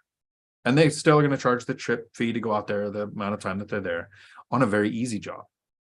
So I can go and swap out a filter. Totally, time freedom now to do whatever. Eventually, you might get to the point where you look forward to sending the handyman because it kind of balances out. I'm often calling you for really hard jobs, but hey, here's this easy one, and you can make the same amount of money. I'm not going to say it's easy, charge me less. It's the same amount of time, so that I just have a better relationship with them that way. Lauren, my W-2 will prevent me from attending Tacoma-Phi on Tuesday. Oh. Well, again, hopefully it's a very boring evening for you there. Flash of light, howdy. Some of the newbies that have zero saved up for real estate would have money if they quit putting money in the 401k except for the match. I absolutely agree. I've got a few videos on my channel on how much retirement accounts suck. I do think if you're not going to invest in anything, having a retirement account is better than nothing. If your company offers a match, so this is a two-step thing. If your company offers a match, you should at least do the match because it makes sense to get the money. If you're choosing a job and one company offers a retirement account, 401k match, and one does not, most times the one that doesn't is going to compensate you better because they're both paying you the same amount for the same type of work, but one funnels some of the money into the match and the other one doesn't. So I ran a company where we developed a 401k, so a simple plan retirement account with a match up to like 3% or whatever it was when we did it, as an incentive to draw people in. And I felt really bad doing it. It's like, this is not what people should be doing. We have this amount of money to pay, right? It can be this amount, but we're going to lower it and have a retirement account. That's how companies think. So if you have a choice, figure out which one compensates the most, with the match or without the match. And if it's the same, I would take the one without the match because then you're in control of the money. But yes, for years, I maxed out the retirement account trying to avoid taxes, not evade, avoid. And then I realized I'm locking money up. It's behind a paywall. I would have better returns in a rental. I would get multiples of appreciation because I get the appreciation on the property, not just the amount that I put in. I get the principal paid on every month. I get the cash flow now, not when I'm at retirement age, like all these benefits to it. But yes, if you work at a company and they offer, I suggest getting the match. More than the match, only if you don't have any investing that gets you a better return. Actually, I think I have a picture on my phone of a 24% drop in my retirement account. Zero to Hero, howdy. I think that Rich Dad radio show was with Fresh and Fit and Robert Kiyosaki, George Gammon, and Ken McElroy. I think it did, and it wasn't McElroy and it wasn't Gammon because I recognized him. It was somebody else, and it was like he's the CPA, and he did a really good breakdown on why leverage works for real estate. And I would butcher it if you even tried to do it, what it is.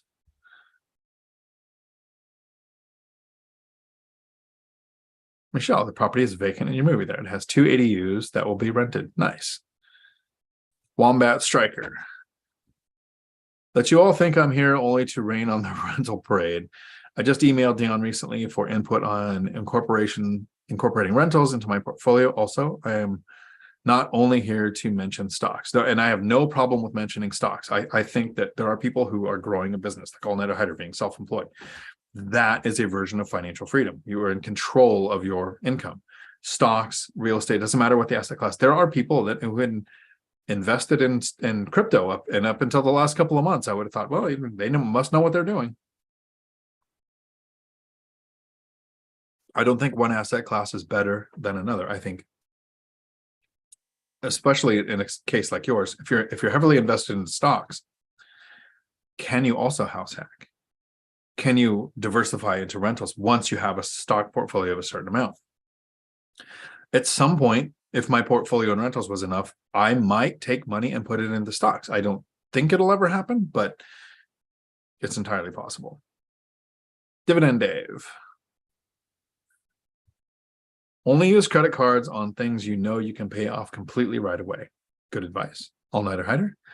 Pension funds are being used to fund garbage. I wouldn't plan on getting much out of a pension. Hopefully I'm wrong. I hope you're wrong too. I think you're right, but I hope you're wrong too. Flash of light. All-nighter, you have no idea how sweet a California pension is. Cops and firefighters stop working if the state defaults on callers. On CalPERS? All-nighter hider. They won't default. They'll put they'll print the currency and therefore destroy the value further. So purchasing power will be ended. Nice. Zero to Hero, what to do about health insurance when retired? That's a great question, and probably one where we'll start to wrap up. I'm going to put my email in here to say where we're at. And then I'm going to do the giveaway.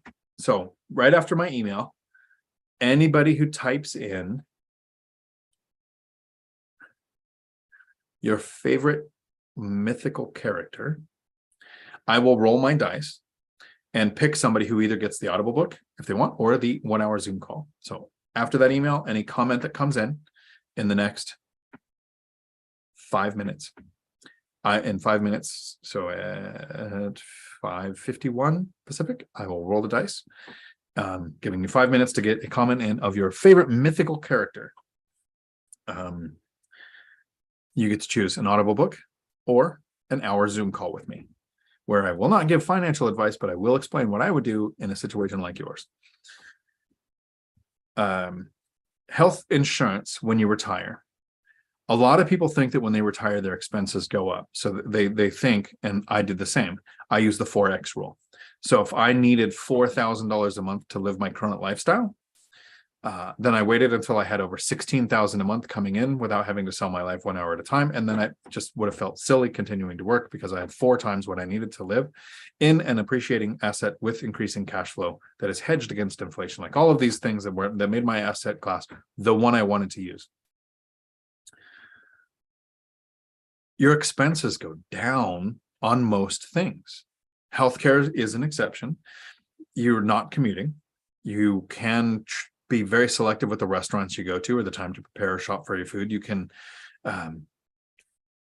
even if you're only contributing for the match, you are no longer contributing. So your money that you were saving for retirement now goes to you. Your income when you retire is usually in a better taxed asset, where you either pay 0 or less taxes than when you were working. So all of these expenses go down, except healthcare. And a lot of people think healthcare is so expensive, I better have a job. So they actually work for years because they need healthcare. While you're working, it's possible that your employer is paying 100% of your premiums for your health insurance. Most are paying about 80%. So if your health insurance premium is $1,000 a month, the company pays $800 and you pay $200, so $100 a paycheck, or whatever the numbers work out. If they pay 100%, that's going to go away. So really good health insurance for a family with kids is probably going to be $2,000 to $3,000 a month. For a single individual, $1,000 or less. If you're in the United States, a lot of people become expats and go to other countries because you get the same insurance in those countries for like $60 a month for a couple. So healthcare in the United States sucks. But let's say $1,000 a month per person in your family. So if you have a husband and wife and a couple of kids, $2,000 to $3,000 is where it's actually going to land, somewhere in there for really good health insurance. What you need is an asset for every expense. When you stop working and you stop selling your life 1 hour at a time to get income, you still need to eat, right? So a certain amount of money for food. And for some people, that's $200 or $300 a month. For me, I set aside $1,000 a month. This is my food budget. And that means I can eat out or eat in or do whatever I want with food and never really have to worry about looking at, I don't go to certain restaurants where it's like $600 a plate, right? But I can pretty much eat in any place I want to around Tacoma. Don't do like El Gauchos very often, but, or Stanley Seaforts, but regular, normal human restaurants.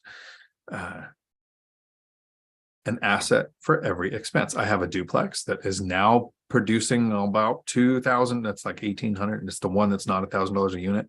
It's my vehicle duplex. There's that much money being set aside every month for the next purchase of a vehicle.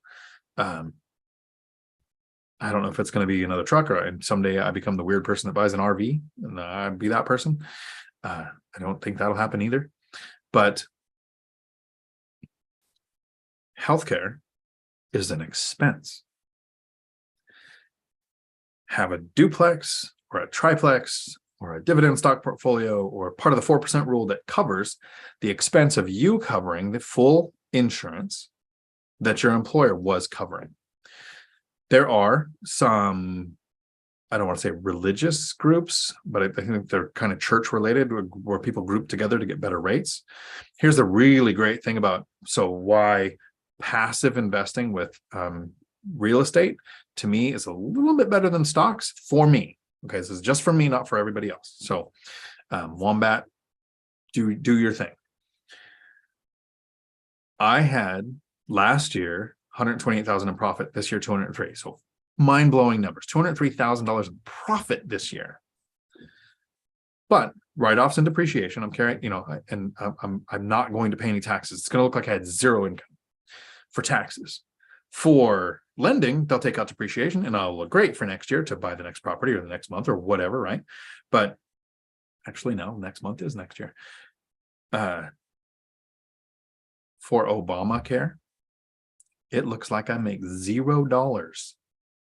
Look at the healthcare that you can do based on your taxable income into the system for Obamacare, where you get, if you make less than, I think it's like 47,000, and the more you make less than $47,000, the more you're compensated towards healthcare system. I don't understand, but if you're using real estate and you make a couple $100,000 a year, but because we have an incentive tax system, it looks like you make $0 a year. Healthcare becomes a lot more affordable with Obamacare. So know the system that you live in and work it to your benefit. And we have one more minute, and then I will do the dice roll. Let me see, how many comments do we have coming in here? 1, 2, 3.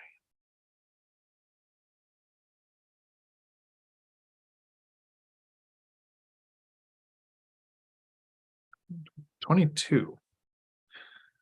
So 22.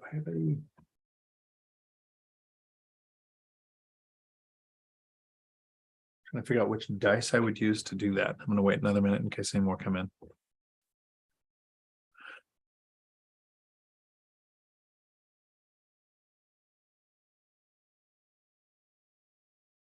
Don't know what dice I would use. Okay. Well, I have a 100-sided die. I guess I will just roll it until I get 22 or less, unless I can figure out a way to divide that, but I will just do that way. So, and the comments are still coming in, so we'll give it 10 more seconds. So the dice thing, Joneso, is me rolling to decide which comment, one each, that somebody either gets the book or the hour with me. So I'm just going to roll until I get a low. 12. So 1, 2, nice, Nyler, good call.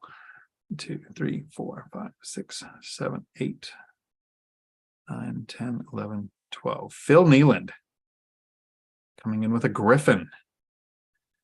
You get to choose, Phil. Let me know. Would you like an audiobook or would you like a Zoom call? Your choice. Next giveaway will be members only, and will be a different way of doing it. Same thing, audiobook or hour, but for members only. So I'll give you, Phil, a second to tell me what you're looking to do.